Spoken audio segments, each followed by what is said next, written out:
retrouve aujourd'hui avec un autre make-up tutoriel. Donc je vous avais déjà parlé de ce make-up il y a déjà quelques vidéos, c'était lors d'un haul MAC. Je vous avais dit que lors de ce cours j'avais appris à faire une espèce de make-up vert émeraude. Et donc voilà le résultat en fait du make-up.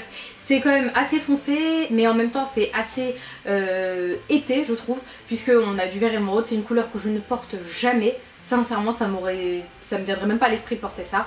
Et en fait c'est la maquilleuse de chez MAC qui portait ce make-up et j'ai vraiment adoré. Donc voilà, je vous montre comment j'ai réalisé ce make-up qui est hyper facile. En même temps j'en ai profité pour vous montrer le make-up du teint comme à chaque fois. Donc voilà, j'espère que cette vidéo vous plaira. De toute façon, n'hésitez surtout pas avant de partir à vous abonner, vous savez à quel point ça me fait plaisir. Et en plus de ça, donc, vous aurez une notification à chaque fois que je publie une vidéo. Donc voilà, j'espère vraiment que cette vidéo vous plaira. Donc on commence tout de suite ce make-up avec la préparation donc, des paupières et plus particulièrement de la paupière mobile. Donc pour cela j'utilise une base de chez ELF, c'est la base Studio qui est à 1 € et qui est vraiment top. Moi qui ai les paupières très grasses, les fards tiennent toute la journée. Ensuite pour unifier vraiment la paupière, j'utilise le Instant Age Rewind de chez Maybelline en teinte neutraliseur. Donc ça c'est vraiment une étape supplémentaire. Je trouvais que ce jour-là j'avais des veines sur les yeux, donc j'ai décidé de l'utiliser pour vraiment unifier la paupière avec un Beauty Blender. Donc ensuite pour unifier encore plus la paupière mobile, j'ai utilisé donc un pinceau de chez Sephora, le numéro 57, avec la couleur la plus claire de la palette Bronze Goddess de chez Estée Lauder. Donc ensuite j'ai pris le marron plus foncé de la même palette avec un pinceau fluffy de chez MAC. Donc celui-ci c'est mon pinceau estompeur favori de la marque, c'est le 224. Donc j'ai appliqué cette couleur marron foncé en creux sur le creux. Donc sachez que les teintes paraissent foncées, mais la pigmentation de cette palette n'est pas vraiment choquante. Donc vous pouvez utiliser des couleurs plus foncées pour votre make-up. Ensuite, pour ce qui est du premier trait, parce qu'en fait ce make-up est une superposition de 2 traits de liner, mais je vais utiliser le même pinceau à chaque fois que je vais nettoyer. Donc c'est un pinceau vraiment top pour le trait de liner et qui vient donc de chez MAC, c'est le pinceau 212. S'il y a un pinceau à avoir de la marque, c'est bien celui-ci. Donc pour le vert émeraude, au début j'avais pris donc celui de la palette Bronze Goddess, mais je le trouvais pas assez pigmenté. Alors je suis passée d'abord au noir, donc c'est le fard noir Corrupt de chez Makeup Geek. Et ensuite donc j'ai utilisé un autre fard, donc celui-ci de chez MAC. J'ai quand même humidifié mon pinceau avec donc le Fix Plus et j'ai fait donc mon trait comme vous pouvez le voir avec cette couleur. Donc je l'ai fait juste au-dessus. Si vous voulez les références du fard MAC, elles sont juste en bas et je vous mettrai un dupe de la marque Makeup Geek qui apparemment a la même pigmentation. Donc ensuite pour vraiment intensifier le vert, j'ai utilisé donc en ras de cils inférieur, un crayon Evergreen de chez MAC. Je vous mets également les références en barre d'infos. Donc là j'ai pris un crayon, donc un pinceau crayon, le E30 de chez Sigma, avec donc le vert que j'ai utilisé juste au-dessus. Et ensuite j'ai voulu réintensifier mon noir avec toujours le même fard, le Corrupt de chez Makeup Geek. Donc pour ce qui est du mascara, j'ai utilisé donc en haut un mascara, le Chubby Lash de chez Clinique, et en bas j'ai utilisé un de chez L'Oréal, le Studio Sculpt, qui est vraiment très bien. Pour ce qui est du fond de teint, j'ai utilisé le fond de teint EX1 Invisible Wear. Donc c'est un très très bon fond de teint. La tenue n'est pas top, mais pour l'été, sa légèreté en fait vraiment un atout. Mais bon, comme je vous l'ai dit, il faut vraiment penser à le poudrer. Vous ne pouvez pas le laisser comme ça, ou sinon il ne tiendra pas toute la journée. Donc je l'ai appliqué au Beauty Blender, je l'ai en teinte F300.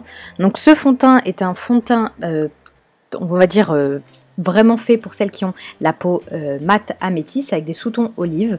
Et je l'ai en teinte F300, seules 3 teintes sont disponibles pour ce fond de teint. Je vous mettrai en barre d'infos le site sur lequel je l'ai acheté. Donc ensuite pour l'anti-cerne, vu que j'ai terminé mon anti-cerne Urban Decay, j'ai également terminé mon anti-cerne MAC. Laissez-moi en barre de commentaires votre avis si vous voulez que je vous fasse une vidéo produit make-up terminé. Donc pour l'anti-cerne, j'ai utilisé le MAC Prep and Prime, pardon, en teinte Radiant Rose. Donc au début je l'aimais pas du tout lorsque je l'ai acheté, je le trouvais beaucoup trop clair, et maintenant que j'ai bronzé un petit peu, je le trouve vraiment génial et c'est devenu un indispensable pour les make-up d'été. Donc je l'ai utilisé sur le dessous des yeux et sur le nez. Donc pour faire tenir tout ça toute la journée, j'ai utilisé ma poudre fixante de chez Laura Mercier en teinte translucente. Donc celle-ci je l'ai achetée aux États-Unis, mais elle est également disponible sur le site The Beautist. Donc pour appliquer cette poudre, j'ai utilisé le pinceau 109 de chez MAC. Et donc comme bronzer, j'ai utilisé mon bronzer favori comme pour chaque été. Chaque été je vous le présente, c'est le Betty Luminizer de chez The Balm. C'est vraiment un bronzer parfait, hyper lumineux, et vous pouvez également l'utiliser comme blush, il est vraiment génial. Donc le pinceau que j'utilise est un pinceau duo fibre de chez MAC, c'est un pinceau qui était en édition limitée, mais vous pouvez trouver exactement le même chez ELF pour 10 fois moins cher, enfin j'exagère, pour 2 fois moins cher. Donc pour ce qui est du blush, j'ai utilisé le blush Peaches de chez MAC avec le pinceau, un pinceau numéro 139.